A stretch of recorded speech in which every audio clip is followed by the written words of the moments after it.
Hey, stop, tu roules sur le boulevard BD, cet album est fait pour toi. Un jour, quelque part sur Sprague, le marin céleste.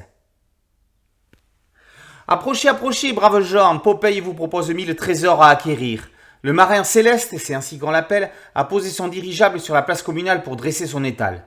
Il y vend sa drouille, objet soi-disant certifié, au badaud curieux. Les tasses 6 pence l'ensemble avec les soucoupes. Ce n'est vraiment pas cher. La cafetière 8 pence pour cette pièce rare qui vient des ateliers du Buxin. C'est donné.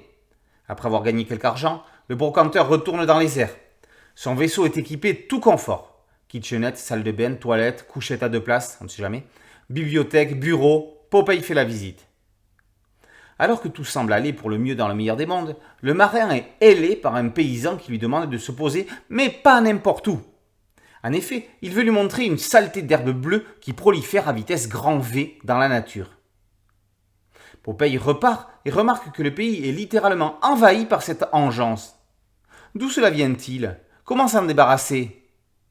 Alors que Popeye cherche de nouvelles reliques à vendre, il sauve un insecte géant prisonnier des herbes bleues. Le pépère reprend vie et s'éloigne sans un signe. Plus tard, Popeye entend comme un remerciement intérieur envoyé par télépathie. Quand il se trouvera à son tour en difficulté avec sa belle prune, il ne regrettera pas d'avoir fait ce qu'il a fait. Retour en baie de Sprague pour Rodolphe, Olivier Roman et Denis Béchu. Après Sprague, qui présentait l'univers, le marin céleste est une nouvelle aventure dans cet univers.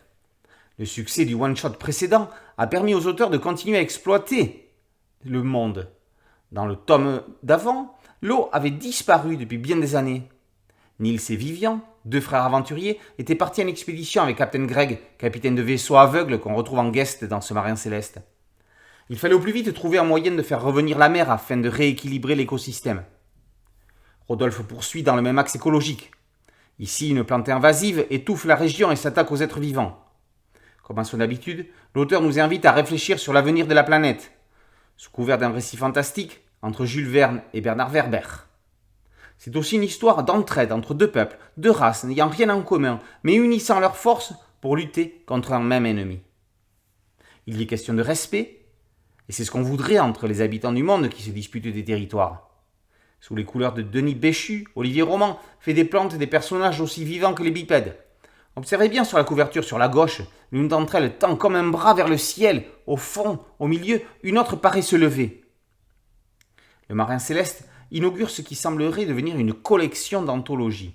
Un jour, quelque part, sur Sprague. Ceux qui sont déjà rentrés dans l'univers prendront plaisir au clin d'œil d'un tome à l'autre. Ceux qui les découvrent ne seront jamais lésés car on leur propose une histoire indépendante à chaque tome.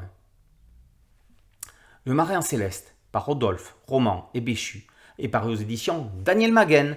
Boulevard BD, c'est un podcast audio, un site dédié et une chaîne YouTube. Merci de liker, de partager et de vous abonner. A très bientôt sur Boulevard BD. Ciao.